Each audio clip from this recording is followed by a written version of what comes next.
Good morning. I'm Stuart Binstock, President and CEO of the Construction Financial Management Association. With me here today is Brad Robinson, the Chairman and volunteer leader of CFMA. Brad's with Lend-Lease, an international developer and construction management company. With us in spirit, but not here in person, is Anirban Basu. He's the author of the report that we're going to talk about today. You'll see in a few moments a video. Anirban could not be available today, so we have him on video to talk about the report. Make sure you leave with a copy of our report, as well as ENR's September 28th issue. You'll see the article on pages 10 and 11 in the ENR issue, which has a featured story on this report. So I guess the question might first be, how do we get to this point, and why did we issue this report? On May 14th, 2014, there was an article in the Washington Post on cost creep on public works projects. Talked about the delays and the cost overruns on projects.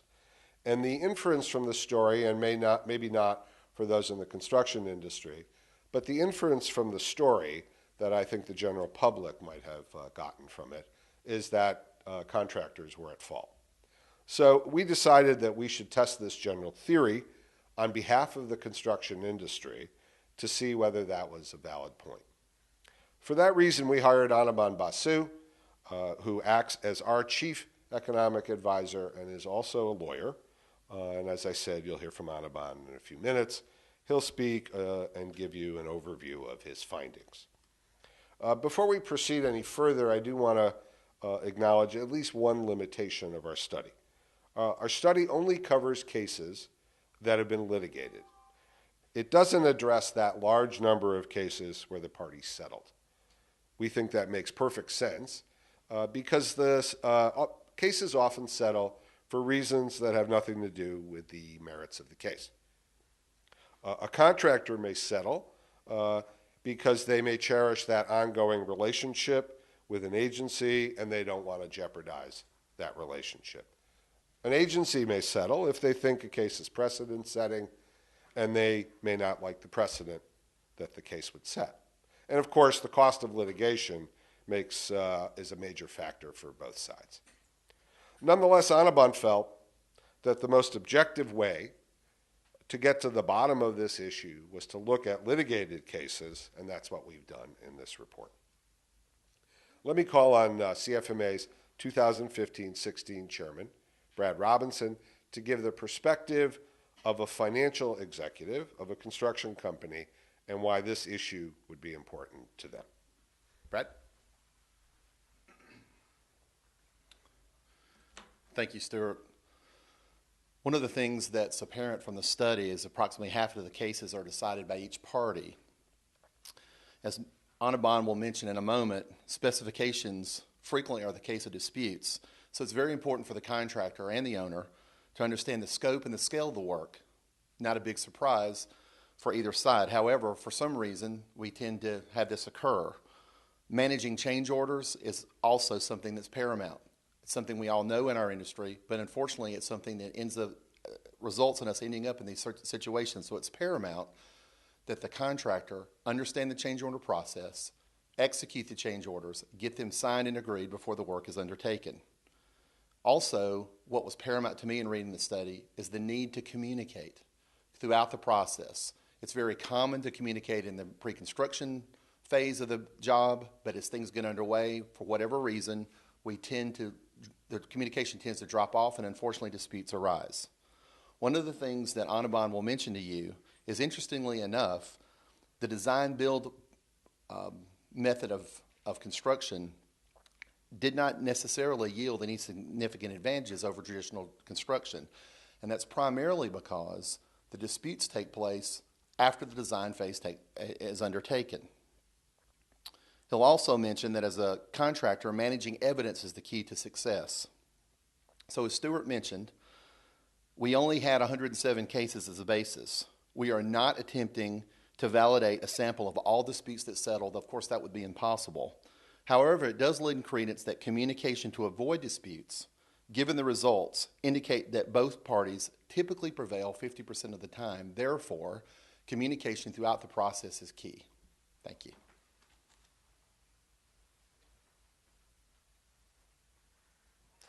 Thanks, Brad. Let's go to the videotape and now get Anirban's perspective on this report.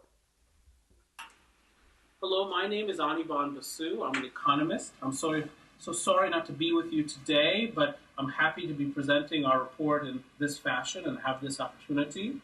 Our firm's name is Sage Policy Group Incorporated. We're a consultancy located in Baltimore, Maryland. We, among other things, serve the chief economist function for the Construction Financial Management Association, and it was on their behalf that we authored this report. The report analyzes legal cases involving federal agencies and private construction firms. In partnership with our friends at the University of Maryland School of Law, we were able to cull 107 cases that were readily susceptible to analysis. We needed a lot from these cases. We need to understand the reason for the dispute, the rationale behind the ultimate decision. We want to know things like delivery method, contract amount, dispute amount, so that we could have a really nice database. When a contract is disputed, or an aspect or element of the contract is disputed, a 3-judge panel ultimately determines the outcome. So we were looking for these 3-judge panels to have delivered a lot of information regarding their reasoning, the reason that a case was decided one way or another.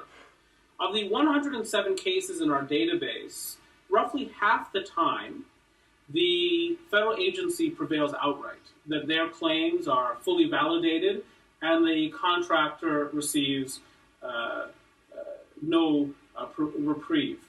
However, that also means that half the time, the contractor has at least some of their claims validated, and sometimes the contractor's claims are validated outright, meaning that it's the federal agency that does not receive any relief. And so one of the goals here was to try to take these decisions, the rationales provided by these administrative courts, and determine what can contractors and federal managers, federal project managers, learn from these various disputes. Obviously, the goal is to avoid dispute altogether. But in these 107 instances, that didn't happen. And so one of the questions one could ask is, well, what would have needed to have happened so that these disputes never reached this administrative or judicial panel? What we found is that in many instances, the problem was an evidentiary one. The contractor simply did not have the evidence to defend their claims. In many other cases, the problem was a misunderstanding regarding specifications. Now, in those instances, the antidote to the dispute would have been communication between the construction firm and the federal project manager. That didn't happen in many cases. And one of the interesting things about our study is that we determined, using this 107 case database, that design build has no advantage over design bid build in terms of the propensity of contractors to win. Note that with design build, there's a lot of upfront communications that takes place, and that's great. However, many of the disputes that arose during the period of construction itself, not pre-construction, but during the period of construction. And our theory is, it's at least one theory, is that in many cases, construction firms and construction project managers did not communicate adequately with their federal partners during the period of construction, feeling that much of the communications that needed to take place had already taken place pre-project. And in fact, what we learned from this is that that's simply not true, that in many cases, ongoing communications is necessary. That seems obvious, but based on our database, that doesn't happen nearly enough. And so that's one of the things here, is that constant communications is necessary. And one of the things that might be useful is for construction firms not to view the federal agency as simply a client to be satisfied, though of course that's important, but also as a partner in the endeavor. Because if they're viewed as a partner inside the circle as opposed to outside of the circle, it makes it more likely than it otherwise would be that that communications will continue on an ongoing basis. And so that early on in the project, misunderstandings regarding specifications or materials that are required to deliver the project properly to the satisfaction of the federal agency, those misunderstandings will not be allowed to blossom into full-fledged judicial disputes. One of the other interesting things that we learned is that when you look at the total contract amount, on average, only 6.9% of the contract in these disputes is actually disputed. And so the claims often are quite small relative to the overall contract size. That's good news. And so people can still walk away with some level of satisfaction even though there might have been such a dispute. We also learned that those contractors that have a dispute with the Army Corps of Engineers in particular are very unlikely to prevail. There could be all kinds of reasons for this. We suspect that the Army Corps of Engineers, because it is such a technical organization, an engineering-led organization, is very specific about their design guidelines, their specifications. And so when there is a dispute with that agency, it may be the case that that agency often has the evidence necessary to supply to the three-judge panel that we supplied the contractor with the information they needed to perform, they did not perform, we should prevail, and often they do.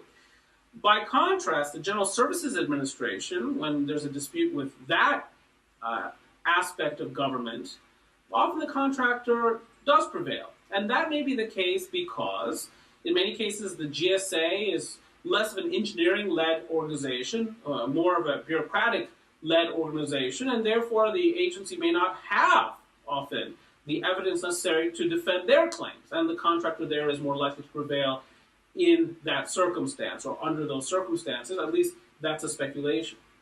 We are delighted to have done this work on behalf of CFMA. We're delighted to have taken economics and fused it with law. We hope that contractors will read the study, but also people in the federal government will read the study to understand how these disputes can be avoided, how reputations can be kept intact, and how friendships can remain in place. We hope you read the study too, or have read it. If you have any questions, please feel free to reach out to CFMA or to us directly. It's been a privilege to be with you today. Good luck and God bless everyone. Thank you very much.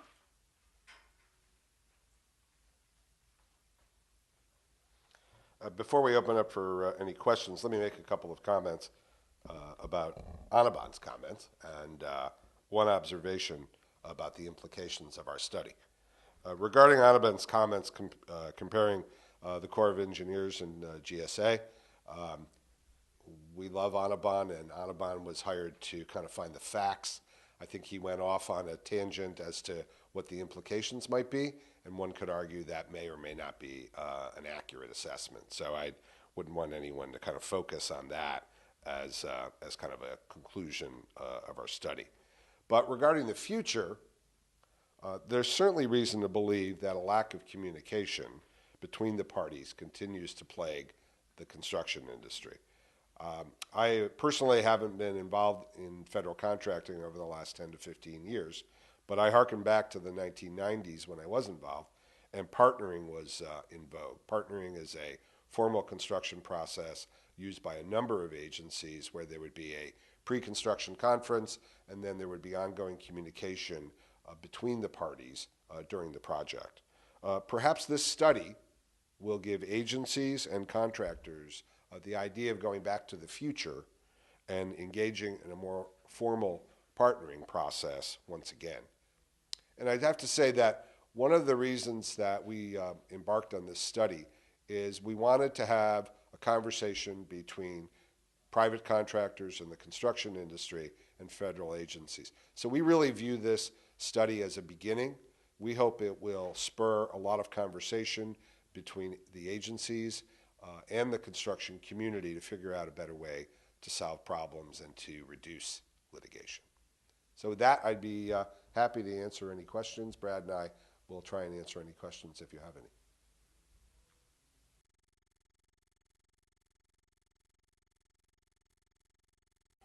No, I really don't think this would require a regulatory change when agencies engaged in partnering with the contract community. There were no changes in regulations that were required by that. That was just invoking a process, an informal process that didn't require any regulation, any legislation. So no, so this could be done fairly easily.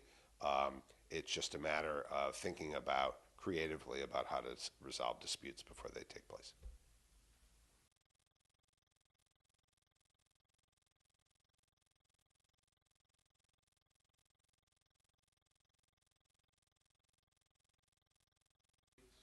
That's a great question, and there's 107 cases, and Anirban, did I think kind of broadly characterize the nature of the issue. So in terms of digging deep into the actual specification, what was the problem, I don't think that was intended to be part of our study, but that's an interesting question, and maybe one of those other things to look forward to and to investigate into the future about the nature of disputes. Just to add to that thought,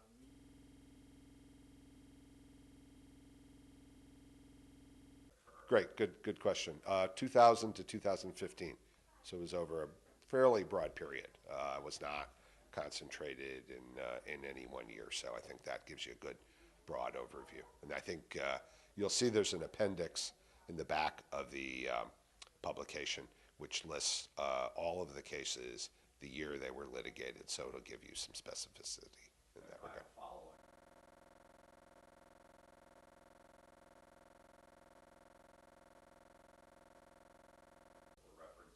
Yes, there's probably somewhere between 15 to 16 agencies that I think get mentioned in the study.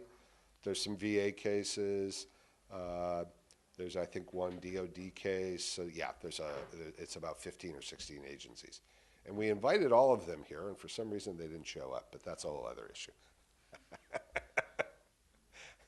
Because I really do believe for this study to have a long-term impact on the industry, it's, as I said, it's the beginning of a conversation with the agencies. That's really, in my mind, that will be crucial to this really having some long-lasting positive implications for the industry.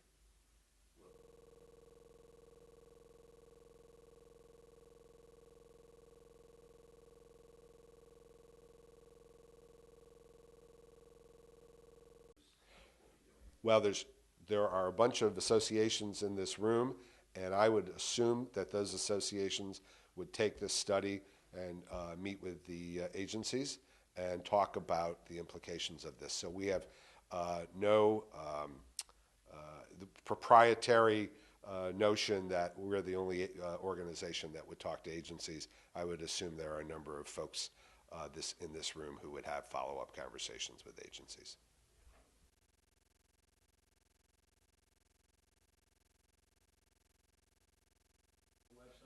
It will be on our website, but we're more than happy to probably give you, download a copy, and you can reference it in any material that you want to send out to your members. We want this to have the widest distribution that it possibly can.